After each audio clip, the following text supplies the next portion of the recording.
Shalom Bapak Ibu Saudara-saudaraku yang dikasihi Yesus Kristus. Selamat pagi. Selamat bertemu kembali dalam renungan firman Tuhan buat kita hari ini. Saya berharap kita semuanya dalam keadaan yang sehat, dalam keadaan yang semangat.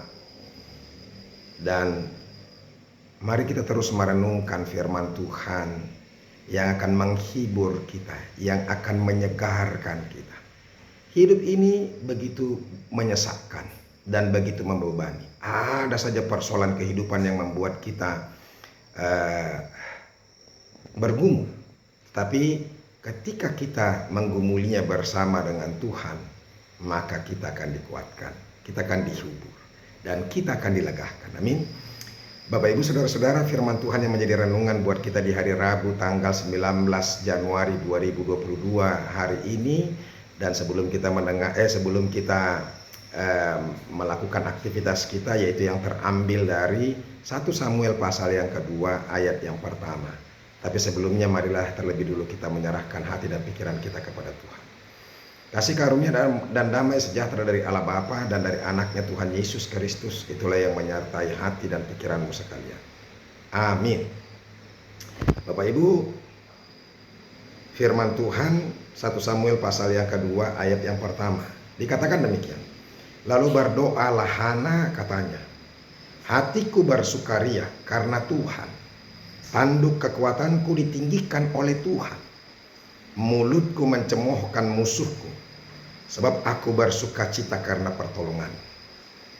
Demikianlah firman Tuhan.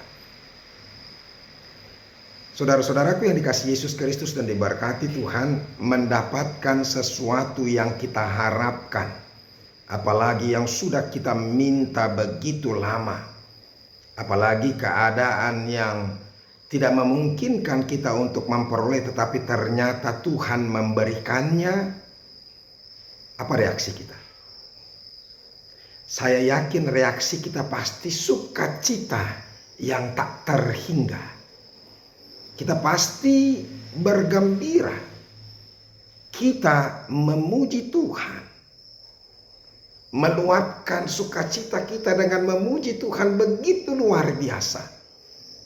Nah, inilah yang terjadi dalam firman Tuhan bagi kita hari ini, yaitu Hana. Hana yang Tuhan berikan anak. Dia yang sudah tua, dia yang sudah mandul, tetapi ternyata Tuhan membukakan rahimnya.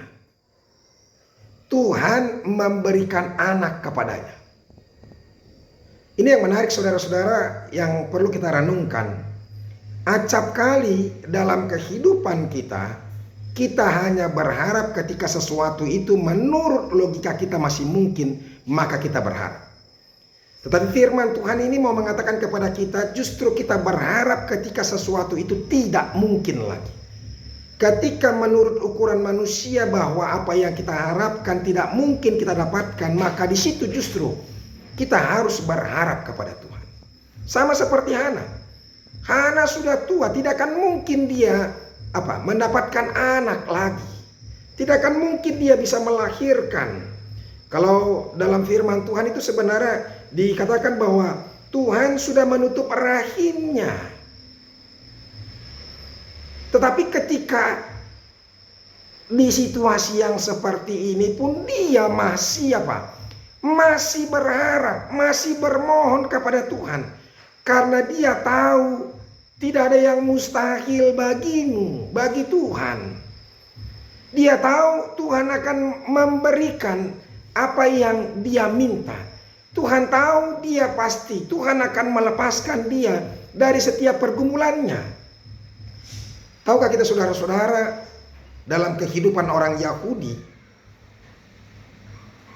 seorang istri yang tidak bisa melahirkan anak atau mandul itu dianggap sesuatu yang memalukan. Dan itu bisa menghancurkan banyak hal. Baik harga diri, menghancurkan keluarga, dan penghinaan demi penghinaan bisa dia akan peroleh dari banyak orang, termasuk dari keluarga besarnya. Nah, disinilah saudara-saudara, Hana, coba kita lihat dulu sama seperti yang disampaikan oleh firman Tuhan di 1 Samuel 1 ayat yang ke-11. Inilah permintaan Hana dengan imannya dalam doanya. Kemudian bernazarlah ia, katanya, Tuhan semesta alam, jika sungguh-sungguh engkau memperhatikan sengsara hambamu ini dan mengingat kepadaku dan tidak melupakan hambamu ini, tetapi memberikan kepada hambamu ini seorang anak laki-laki, maka aku akan memberikan dia kepada Tuhan untuk seumur hidupnya, dan pisau cukur tidak akan menyentuh kepalanya. Sekali lagi saudara-saudara, kita mau diingatkan ya oleh doa Hana yang begitu luar biasa. Di tengah-tengah orang-orang yang berputus pengharapan karena sudah tidak mungkin, tapi Hana masih berharap kepada Tuhan. Makanya tadi saudara-saudara dia katakan, Tuhan semesta alam, jika sungguh-sungguh engkau memperhatikan sengsara hambamu ini. Karena Hana tahu bahwa Tuhan pasti akan memperhatikan kesengsaraannya, penderitaan seorang istri, seorang wanita yang belum melahirkan anak. Dia akan memperoleh celaan, hinaan, bahkan mungkin diceraikan. Di situ justru dia berdoa kepada Tuhan.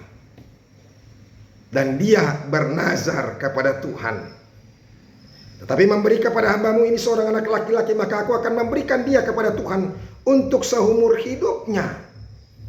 Dan pisau cukur tidak akan menyentuh kepalanya. Artinya dia akan menjadikan anaknya, menyerahkan anaknya itu menjadi nazir Allah, menjadi imam, menjadi hamba bagi Tuhan. Itu. Dan kemudian kalau kita lihat setahun kemudian barulah Tuhan memberikan anak kepadanya. Dan inilah saudara-saudara nyanyian daripada apa? Nyanyian daripada Hana ini di ayat 2 tadi, ya. Lalu berdoalah Hana, hatiku bersukaria karena Tuhan. Jadi dia merasakan bahwa dia boleh memperoleh anak, dia boleh hamil, mengandung, itu semata-mata karena Tuhan, bukan karena siapapun. Makanya dia bersukaria. Dia katakan, tanduk kekuatanku ditinggikan oleh Tuhan. Artinya Tuhan mengangkat derajatnya. Dia yang sudah terhina, dia yang sudah kehilangan harga diri, kehilangan pengharapan, tapi Tuhan bukakan pengharapan yang baru kepadanya dan mengangkat dia dari hinaan itu menjadi wanita yang berharga, wanita yang terhormat, wanita yang dihargai orang karena dia bisa melahirkan seorang anak. Makanya sukacitanya begitu luar biasa saudara-saudara. Nah, baru dia katakan, mulutku mencemoohkan musuhku. Dia sudah dicemoohkan musuh-musuhnya, orang-orang yang membenci dia. Karena apa? Karena dia mandul. Maka ketika dia melahirkan seorang anak, hamil, mengandung dan melahirkan seorang anak, maka dia balik mencemooh. Engkau sudah menghina aku, dan hari ini aku mau membuktikan bahwa Tuhanku tidak akan pernah meninggalkan aku. Nah, ini cemooh dia. Cemoohnya bukan berarti memaki-maki, tetapi dia mau katakan bahwa Tuhanku tidak akan pernah mengecewakanku. Engkau tahukah bahwa Tuhanku melepaskan aku, meninggikan tandukku. Itu.